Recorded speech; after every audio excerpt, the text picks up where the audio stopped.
Good morning in Christ everyone and have a blessed day. Welcome back to my channel, Abdon Divilla Vlog, at sa lahat ng hindi ko pa subscriber, pa-subscribe na lang po and like and share at patouch na rin ng notification bell para una kayo laging makapanood, makarinig na magandang balita ng Diyos na araw-araw kong pinopost. At ang ating scripture reading for today is from the book of John, chapter 3, verse 18.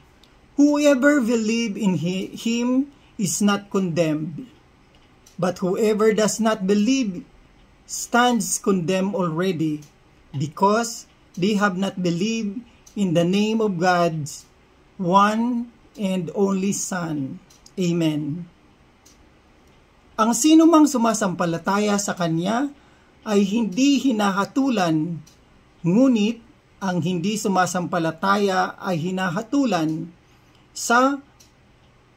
sapagkat hindi sila sumasampalataya sa pangalan ng kaisa-isang anak ng Diyos. Amen.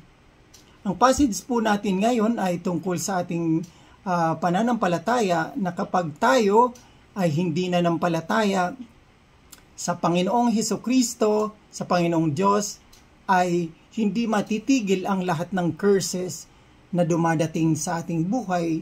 Hindi matitigil ang mga problema na dadating sa ating buhay, at hindi rin matitigil ang pagdating ng anumang karamdaman, anumang sakit sa atin. Kumbaga, dahil yun ang nagiging kapalit ng hindi natin pananampalataya, na tayo minsan ay umaasa na lamang sa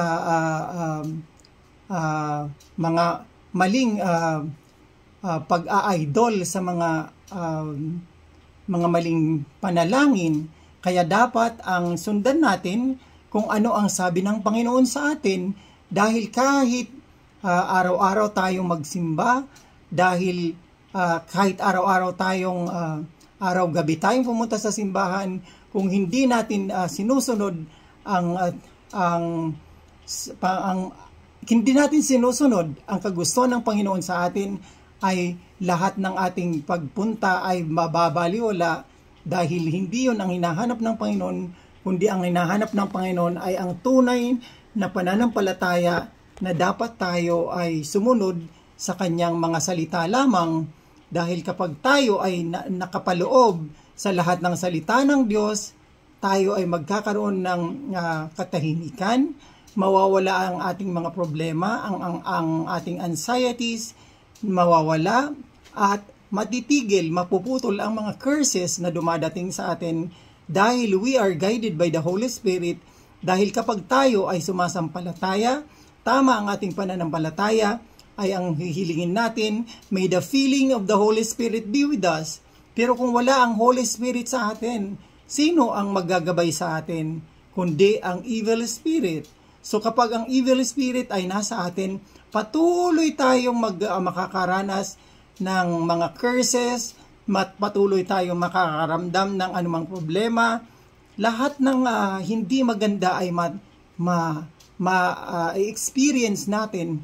Pero kung tayo ay tama ang panalangin at hinihiling natin ang Holy Spirit, feeling of the Holy Spirit, para we are guided and our protection sa lahat ng ating gagawin. At syempre, siya ang magiging ilaw natin sa araw-araw, sa anumang kadiliman na pupuntahan natin, or anumang karamdaman. Pag humingi tayo ng tulong sa Panginoon, ay ito Kanyang naririnig kung tama ang ating panalangin. Kaya dapat manatili tayo sa salita ng Diyos. Ang salita ng Diyos lamang ang ating pakinggan, dahil ang salita ng Diyos ay ang buhay. Ang salita ng Bible ng Diyos ang ating kapangyarihan, dahil napakabuti ng Diyos. Mahal tayo ng Diyos. Hindi tayo kinreate niya para pahirapan, kundi kinreate niya tayo para sambahin siya, purihin siya, at paglingkuran natin siya. Dahil kaya lagi kong sinasabi na kapag tayo ay hindi sumampalataya, hindi tayo manalangin ng tama, ay walang tamang kasagutan dahil mali ang ating panalangin. Pero kung tama ang ating dalangin, ang dasal natin, ay lagi itong napapakinggan ng Panginoon. Kaya kapag tayo ay nagdadasal, alisin natin yung sana. Dapat ang sabihin natin, Panginoon, ibigay mo sa amin. Panginoon, ibigay mo sa amin ang Holy Spirit at punuin mo kami ng iyong mga salita. Nang sa ganun tayo ay guided by the Holy Spirit. And I pray all these things in the name of our Lord Jesus Christ. Amen.